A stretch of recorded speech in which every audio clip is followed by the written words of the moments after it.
दोस्तों, आज की कहानी है पति देव। आप जब रात को 12 बजे घर आते हो तो आपको शोभा देता है, तो मुझे क्यों नहीं।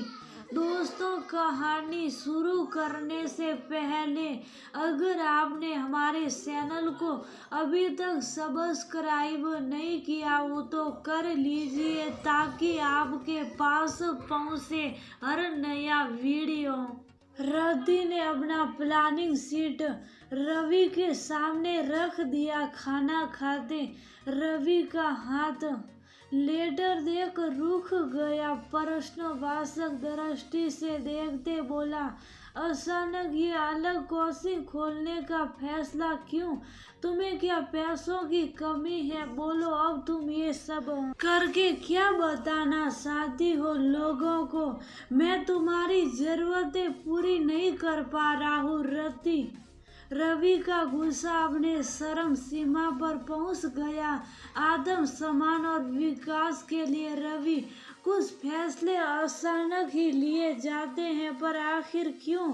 रवि ने चिढ़कर बोला, क्योंकि मैं आत्मनिर्भर बनना चाहती हूँ। अब इस उम्र में आत्मनिर्भर बनने की कोई उम्र नहीं होती है। पहले आपने लोग क्या कहेंगे, खानदान की इज्जत पर बट्टा लग जाएगा। जब इससे बात नहीं बनी तो बच्चे छोटे हैं, बड़े हो जाएंगे तो फिर कर लेना कहकर मेरी लगी लगाई नौकरी सिर्फ अपने दम की वजह से छुड़वा दी। मैंने भी समझौता कर लिया था। बच्चे बड़े हो गए, पर मेरे जॉब पर आप हमेशा प्रश्न चिन्ह लगा देते थे। मुझे ये फैसला तो पहले ही ले लेना चाहिए था। तुम ये कोचिंग में पढ़ाकर कौन सा तीर मार लोगी? रात के 9 बजे तक बाहर रहना क्या तुमको शोभा देगा? क्यों खानदान की नाक कटाने पर लगी हो?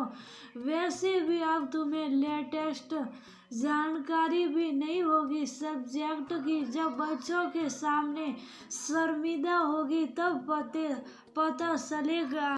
इज्जत खराब करोगी वो अलग। आप रात के 12 बजे घर आते हैं तब खानदान की नाक नहीं कटती। जब आपको शोभा देता है तो मुझे क्यों नहीं? क्या इसलिए क्योंकि मैं स्त्री हूँ और आप पुरुष हो? जब दोनों को समानता है तो स्त्री के कार्य स्थल में देर होने से वह प्रश्नों के कट घरे में क्यों खड़ी होती है? क्यों? तब सब खानदान और इज्जत की दुआएं देने लगते। आप अपनी कंपनी की तरफ से जो नारी और बाल कल्याण पर भाषण देते हैं वह क्या मिथ्या है? एक पुरुष अपने कार्य की शुरुआत कभी भी कर सकता है, तो एक स्त्री के लिए उम्र की सीमा क्यों? रवि जोर से हंस पड़ा। अरे वह सब तो अपने प्रमोशन के प्रयास की एक कड़ी है। भाषण का यथार्थ से कुछ लेना देना नहीं। खाना खत्म हो चुका था। रवि हाथ धो बेडरूम में आ गए। एक बार उन्होंने फिर रति को समझाने की कोशिश की, तुम कोचिंग में कैसे पढ़ाओगी, कैसे मैनेज करोगी, घर कौन देखेगा? मैं सब मैनेज कर लूंगी, पर अब मेरी उड़ान मत रोको। ना खानदान की इज्जत की दुआई दो। मैं पिछले कुछ सालों से बड़े बच्चों को केमिस्ट्री पढ़ा रही हूँ। आपको याद होगा कुछ साल पहले आपके बॉस को जब ये पता चला मैं शादी से पहले केमिस्ट्री पढ़ाती थी, तो उन्होंने अपने बेटे को मेरे पास केमिस्ट्री पढ़ने भेजा था।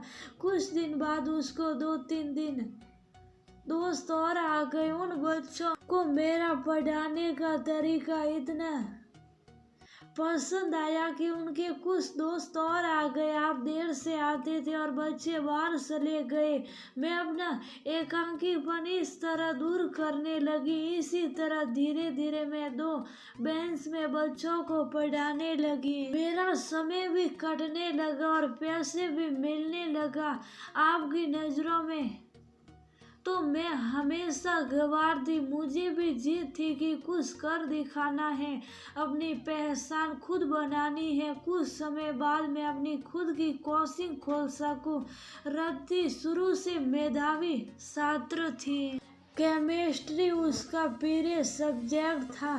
छोटी संतान होने से पिता ने अपने सर्विस से अवकाश प्राप्त करने से पहले रति की शादी कर देना उचित समझा।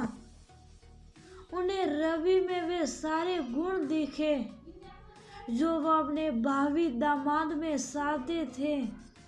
जब रति और रवि आपस में मिले तो रवि ने रति की हर बात में अपनी हाँ मिलाई। शादी के पहले रति ने जब अपनी नौकरी न छोड़ने का फैसला लिया था तब रवि ने रति की हाँ में हाँ मिलाई थी। लेकिन शादी के बाद सासू माँ बीमार हैं, घर कौन देखेगा, लोग क्या कहेंगे, कई बहानों से रति की अच्छी सैलरी वाली जॉब छुड़वा दी गई। फिर कभी बच्चों कभी कुछ और प्राथमिकता में रति की प्रतिभा मरती रही, पर रति ने हिम्मत नहीं हारी। अपने बच्चों के साथ अड़ोस पड़ोस के बच्चों को फ्री में पढ़ाना शुरू किया जिससे पढ़ाई पर उसका टच बना रहे। बच्चे पढ़ने बाहर चले गए। रवि अपने कैरियर की उड़ान पर रह गई थी रति। फिर रवि के बॉस ने जब अपने बेटे को पढ़ाने का आग्रह किया, रति के लिए नए रास्ते बन गए। कहते हैं ना कि कोशिश करने वालों की हार नहीं होती, ये सब सच कर दिखाया रति ने। रवि समझ गया अब रति की उड़ान को रोक पाना मुश्किल है, तो क्यों ना परिस्थितियों से समझौता कर जीवन साथी के फर्ज का दायित्व पूरा करे। सुबह का सूरज रवि के लिए खूबसूरत सवेरा लाया। जब रवि ने उसे बाहों में भरकर उसकी जिस विशा के लिए ये उसकी प्रशंसा की, रति की मेहनत और रवि के साथ ने उसके लक्ष्य को पूरा करने में देर नहीं की। कोचिंग केंद्र का रिबन काटते रवि रति के दमकते चेहरे को देख ठगे से रह गए। आत्मनिर्भरता से अपनी उपजी आत्मविश्वास की समस्या इतनी तेज होती है कि उम्र को भी मात कर देती।